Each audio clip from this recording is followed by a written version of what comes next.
reaksi. Gitu loh Pak. Jadi manfaat. Bisa dipahami. Iya. Nah, kira-kira. Tapi kalau udah mau nambahin, nanggapin ya mau enggak. Oh enggak. Cuma tanya. Ya, monggo silakan. Ini tentang manfaat ya. Iya. Orang yang memberi manfaat itu ada kalanya dia masuk surga, dia masuk neraka. Nah, Ada dua hal ini orang. nah, Dia bisa memberi manfaat orang, dia bisa masuk surga. surga, bisa masuk neraka. Nah, Menurut teman-teman gimana?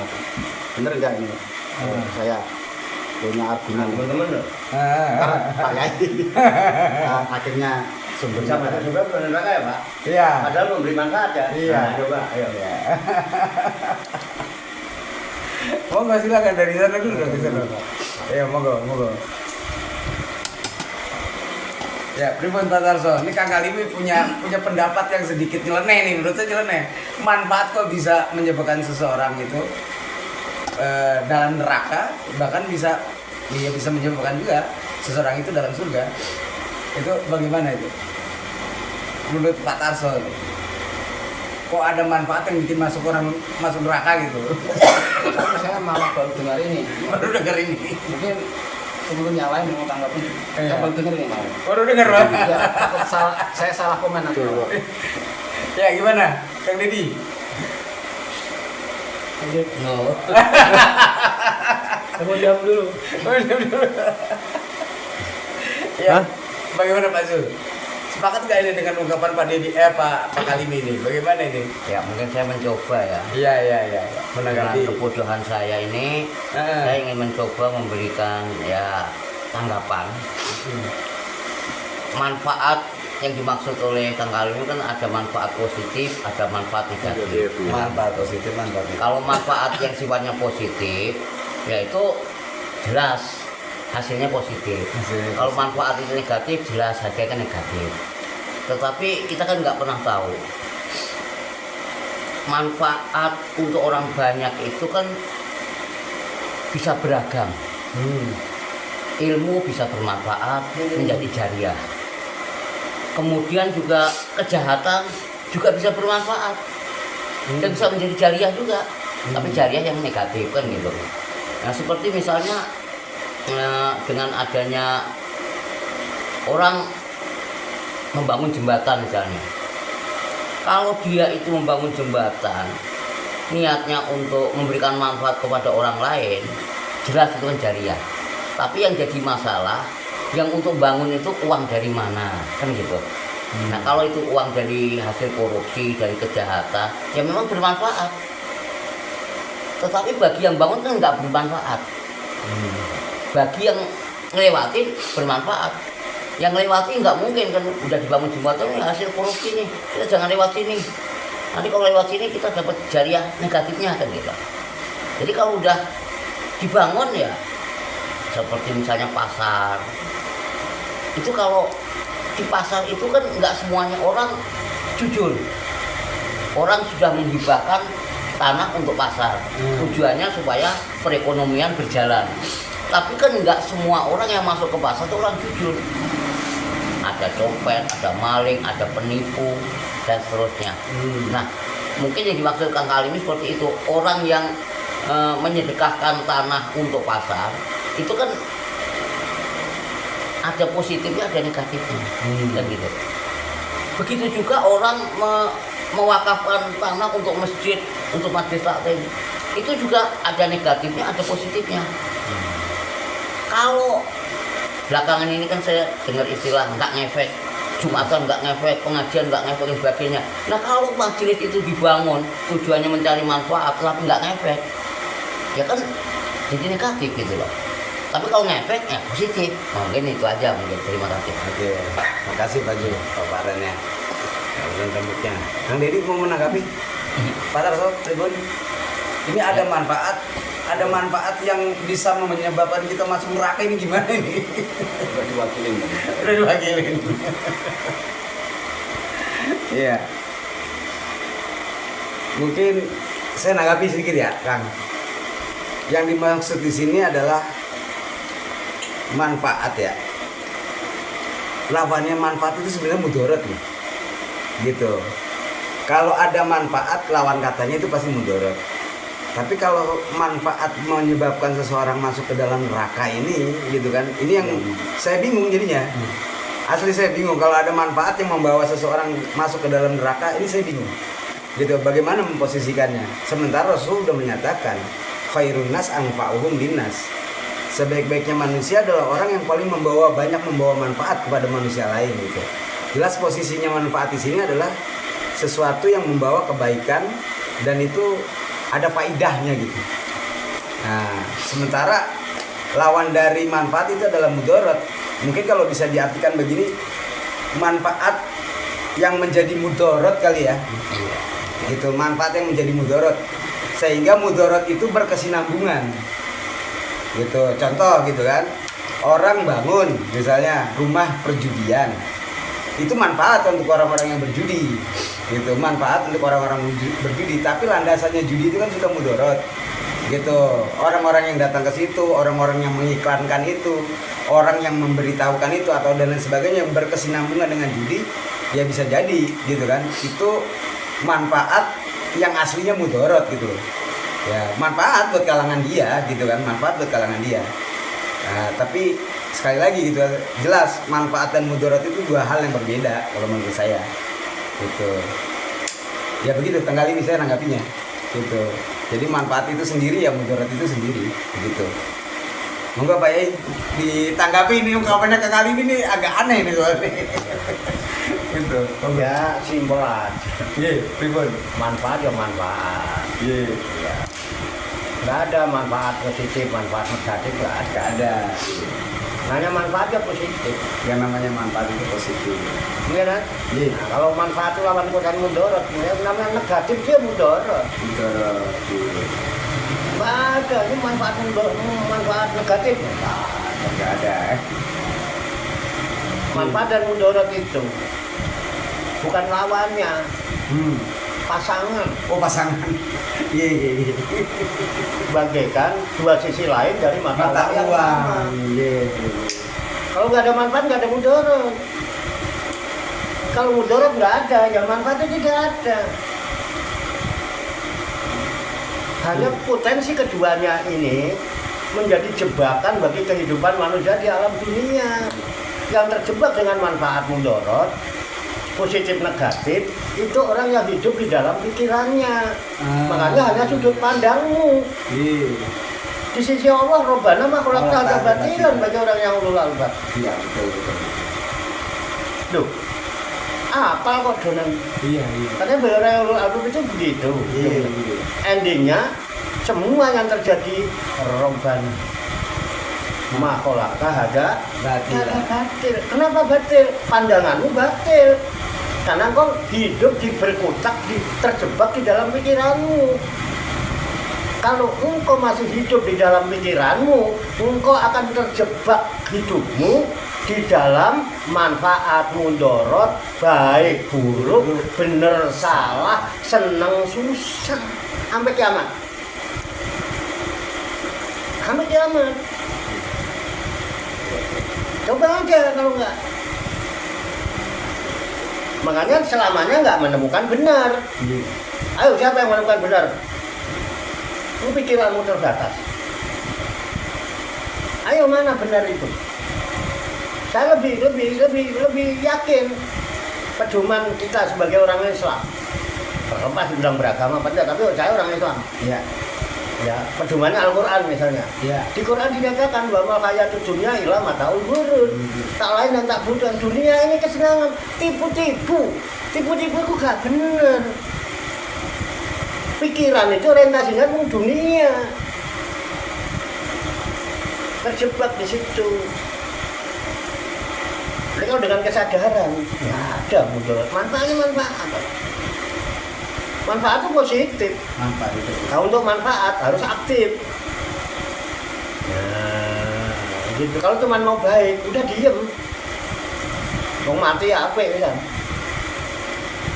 Gitu loh. Tapi kalau pengen manfaat, berjuang. Kan gitu. Dalam perjuangan bisa menemukan hal yang positif, bisa menemukan hal yang mudarat. Kita udah berbuat sebaik mungkin aja, seteliti mungkin, hati-hati mungkin, masih dipandang mudorot sama orang, masih difitnah, masih dipaidu, masih dicela. Itu dunia. Kenapa? Dia berkutat pada pikirannya, mindsetnya bro yang harus dirubah. Mindsetnya yang harus dirubah. Iya, siap. Terus mestinya bagaimana? Hijrah, rubah mindsetnya. Dari hidup di dalam pikiran, ayo kita hijrah, berjuang, berusaha, ikuti jalannya, hidup dalam kesadaran. Di dalam kesadaran tidak ada manfaat, tidak ada mudarat, tidak ada baik, tidak ada buruk, tidak ada benar, tidak ada salah. Enggak bicara surga, enggak bicara surga. Yang ada ketenangan, ketentraman, adem, ayem, tentrem, dan itu puncak kenikmatan yang dicari oleh manusia. Makanya segitiga hidup, rasa, laku, eling. Itu cuma ilusi pikiran, padha karo wong mendem. Mau sembayang itu bukan orang nggak berangkat, orang berangkatnya mendem kan, kata Allah. Makanya nggak ngepek. Sing Jumatan yo mendem, nggak ngepek kalau mendem Jumatan. Sampai sekarang nggak ketemu jawabannya. Bagaimana orang Jumatan mabuk? Loh, Iya. ada? Nggak ada. Coba tunggu masbuk. Tapi dipakai kok ini mabuk ujungnya. Ini Jumatan mabuk di mana? Itu anggar mabuk ya gak ngepek. Manfaat apa yang didapatkan dari mabuk? Ya mudarat kan gitu. Untung lo sudut. Tapi kalau di kesadaran, nah itu. Dan maaf, Ya. menuju kesadaran tidak bisa dipaksakan. Makanya orang bilang la ikraha fiddin, tidak ada paksaan. Karena kesadaran itu hanya bisa dicapai oleh orang yang dalam posisi hening, dalam kesunyian, dalam keheningan, itu kesadaran akan muncul. Kesadaran dalam rasa. Rasa adalah rasa itu panglungu batin. Oh iya, makanya Rasul dibilang Rasul tadi kan? Ya, rasa itu. Kenapa? Dia punya sifat sidik, jujur, rasa nggak pernah bohong. Nah, ketipan kau udah nggak bisa menggunakan potensi rasa, bahwa kapan uripmu yang ngono kuwi. Mau ngetok-etok.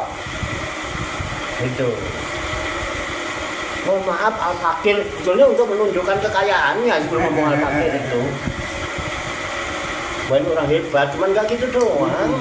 Apa tipu-tipu? Aslinya mengene aslinya. Nggak jujur itu apa adanya. Apa yang dialami, apa yang dirasakan, nah itu yang disampaikan, yang ditambahkan. Kok aneh, nggak ada kemasan macam-macam, nggak topeng-topeng yang apa macam-macam itu lah. Itu sebetulnya. Nah monggo kalau mau nggak begitu Pak, begini silakan. Kesadaran. Eling.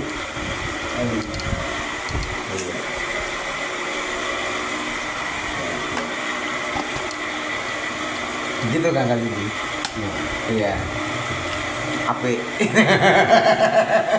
Menggugah imajinasi. Ya setuju sama Ayai.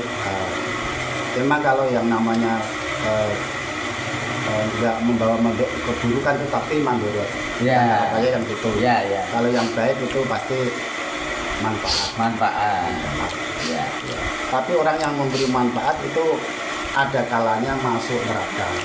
Ada kalanya masuk. Ada kalanya. Ya. Karena dia nggak ngikutin petunjuk Al-Quran. Salah satu contoh, umpama Kang Loman dalam keadaan kepepet yang nggak ngikutin Al-Quran, ya pinjam umpama, pinjam bank kan orang tua sudah sesuai Al-Quran. Ya. Dia untuk memberi manfaat orang tuanya, lingkungan keluarganya, kan bermanfaat itu. Iya. Enggak apa. Tapi Kang Loman kan terjebak dalam neraka sendiri. Riba. Neraka otomatis kan neraka. Ya, oke. Kalau biasanya bebas, harus mikir kan ya, otomatis ya, harus ini ditentukan dia. Iya. Itu kan otomatis neraka. Betul. Nah itu yang salah satu contoh bahwa belum tentu orang yang memberi manfaat itu masuk surga. Tapi ada orang kalanya dia masuk surga, dia bisa menerima menurut ketentuan. Biarlah saya masuk neraka. Tapi dia itu contoh. Gitu. Ya. Ya, siap. Ya kalau saya melihat hal itu ya Kang Alimi ya, manfaat seperti itu gitu. Ya betul itu manfaat gitu. Itu kembali kepada tadi yang Pak Yai bilang, terjebak dalam rasa ya, terjebak dalam rasa. Nah ketika kita terjebak dalam rasa ya kita pasti timbul rasa bersalah, gitu kan? Aku manfaat tapi kok aku dalam neraka gitu kan? Mikirin cicilan gitu, menyalahi aturan tadi yang mau di Al-Quran itu jelas gitu kan? Riba itu nggak boleh gitu kan? Nah terjebak dalam rasa, sebenarnya terjebak dalam rasa sih kalau saya bilang gitu kan. Tapi ya kembali lagi, Rabbana ma khalaqta hadza batila. Tapi bukan itu, tapi kalau nggak ngikutin Al-Quran, karena sudah kalau anti. Ya. Karena dia itu Al-Kakmi Robbi. Pasti betul. dia kalau ngikutin Al-Quran benar, enak. Lebih enak ngikutin Al-Quran daripada enggak. Ya, betul. Ya enggak? Ya. Otomatis dia masuk neraka dong, lebih enak yang itu. Ibaratnya disukin makanan yang lebih enak, itu milih yang enggak enak kan. Enak, Udah ya. pilihannya loman Ya. gitu. Tapi Allah kan ngasih suguhan yang enak. Ya. Tapi kita nggak belum bisa. Kita milih yang itu. Ya. Tapi kita memberi manfaat ini. Ya. Paham saya paham. Bisa kan? Iya paham saya. Masuk neraka nggak nih? Ya. Saya bilang itu bagian dari pengalaman kan. Pengalaman ya. Seseorang bisa tahu enak itu kan dari nggak enak. Gitu kan. Ya kalau kita mau tahu hak, ya kita harus merasakan batil dulu. Gitu kan. Al-haq itu datang ketika batil itu sirna. Al-haq itu datang ketika batil itu sirna ya, bukan begitu kan? Ya artinya real apa yang disampaikan Kang Alimi itu real. Kenyataan hidup, kenyataan kehidupan yang Kang Alimi alami gitu. Ya saya lebih berpikir seperti itu gitu. Ya bisa jadi saya salah gitu kan. Ya, maksudnya saya orang yang berumahnya kadang belum tentu masuk surga. Oke, siap. Oke, Tuh, siap. monggo. Mau ditanggapi Pak Karso? Ribun. Yang nanggapin perdebatan berdua tadi ya. Kalau itu kan kembali ke penyelesaiannya ke sadar tadi. Ya, saya sepakat sama jenengan. Orang juga tahu yang benar itu kan menjarakan yang salah dulu kan. Ya, betul. Tapi yang jelas kuncinya ya satu kata kunci kesadaran. Kesadaran. Begitu orang sadar salah, ya tobat itu yang manusia yang terbaik. Ya, manusia yang terbaik. Baik. Pak Zul, mau nanggapi Pak Zul? Ribun? Enggak. Ya, baik. Ye. Selanjutnya gimana nih ke Pak Yai ya? Ya, mau ya Pak Yai dimohonin kesediaannya penjelasan dari Kang Alimi tadi. Ya kenapa? Iya, tadi Kang Alimi bilang saya merasakan manfaat itu sebenarnya membawa kita kepada neraka gitu kan. Ada kalanya. Ya itu salah satu contohnya. Dalam kondisi terpepet akhirnya dia minjem uang bank gitu. Sementara di situ ada riba. Kang Alimi tahu hukumnya bahwa riba itu diharamkan di dalam Al-Quran seperti itu. Bukankah itu manfaat yang membawa kita ke dalam neraka ya? Tapi Al-Quran pasti loh. Contoh Iya. kalau hati masalahnya. Iya, Pasti masalahnya. orang masuk neraka itu. Pasti, karena makan riba itu tadi. Nah itu seperti Pasti masalah. Iya. Nah itu versi Kang Alimi, manfaat yang membawa kita ke dalam neraka itu salah satunya kita minjem uang bank yang di situ ada riba gitu Pak. Nah itu bagaimana tanggapan Pak Yai? Monggo. Orang memberi manfaat kepada orang lain. Iya. Ya. Dia memberi manfaat kepada orang lain. Iya.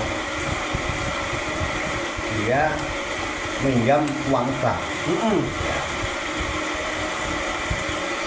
Orang kalau sampai minjam itu dia punya nggak? Ya punya. Hah? Punya ampunan. Punya jaminan. Tolong jawab yang enak lah. Iya. yang jelas itu jawab. Kalau orang sampai ngutang, itu orang punya apa tidak? Nggak punya. Nggak punya sih. Orang nggak punya kok Kalau pengen dia ngutang, gimana misalnya memberi manfaat nggak punya? Punya agunan mending jual aja agunannya. Nggak modal. Kalau Iya. dia punya agunan loh. Berarti kan nggak punya. Nggak Kalau punya. dia punya jual aja, apa yang punya kenapa harus ngutang bank? Itu kan nafsu namanya. Nggak punya. Nggak. Niatmu aja udah mudorot membawa manfaat orang. Baik. Itu gimana? Simpel aja kalau saya mah. Jangan pengen ngutang-ngutang bank itu loh. Itu uang duwe apa ora? Oh, cuma maksa. Ada kesadaran, sadari aku ini wong orang duwe. Minimal memberi manfaat, mendoakan, mendatangi, mijeti apa piye lah. Ya kan ngadem-ngademi untuk memberikan hikmah, pencerahan pada dia juga diberikan kesabaran. Ojo gusa-gusu nanti terjebak pada hal yang mudorot. Apalagi sampai kejebak benjol barang itu ya kan. Itu kan malah berdampak nanti. Gimana sih? Niatnya aja udah mudorot. Kalau di embet-embet kan kok mengharamkan riba segala itu sampai sekarang siapa ulama yang mengharamkan itu? Kalau haram tutup dong, Bang. Buktinya saya ini bang tambah akeh. Oleh beli malah syariah barang kok. Minggu ini yang nganggu bunga. Syariah itu tadi orang nganggu bunga. Kan? Mana selesai? Kalau memang itu nggak boleh, orang yakin dengan Al-Quran tutup. Ngerti ulama, bikin fatwa, bang tutup karena ada riba, hukumnya haram. Udah ngono alur arena. Halo. Iya. Aja kejawa-jawa. Ini kan orang bang protes ini.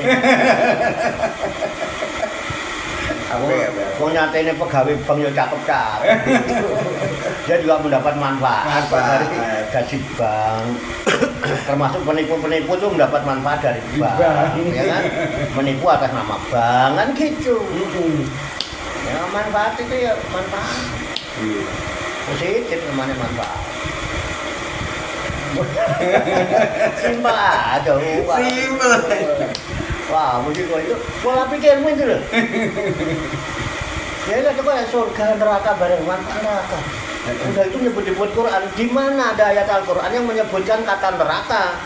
Enggak ada. Menunjuk aku satu ayat aja. Inan neraka misalnya. Inan neraka. Hah? Inas warga gitu misalnya. Keluarga. Di Qurannya yang saya baca itu anar, nar Ya. sama jannah. Nar itu api, jannah itu kebun. Aku kan nemu kalimat swarga neraka surga neraka orang nemu. Ini kan kebetulan. Karena pikiran yang dipakai. Coba aja tumbuhkan kesadaran itu. Coba ayo kita sadar dulu lah. Coba sadar, sadar aku belum ketemu.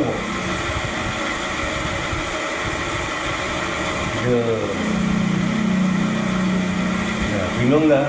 Ini ngomong sadar, ngomong sadar. Jangan sadar itu, terus aku nih sadar, piye lo sadar karena aku lah bingung Pak Daru juga. Boleh lah Pak Kalimis setuju dengan saya, tapi Sohibul sepakat belum mengatakan saya sepakat Pak, belum. Jadi mungkin masih bisa diulas ya, kalau mau diulas lagi itu. Karena belum ada kata sepakat. Sohibul sepakat. Gimana Pak Tarso? Ini kita mencari sepakat ini. Ya, harus sadar kan? Harus ada. Ya, itu. Jadi sepakat yang disadari. Sepakat yang disadari. Kesepakatan yang disadari. Iya, Orang betul. persepsi. Iya.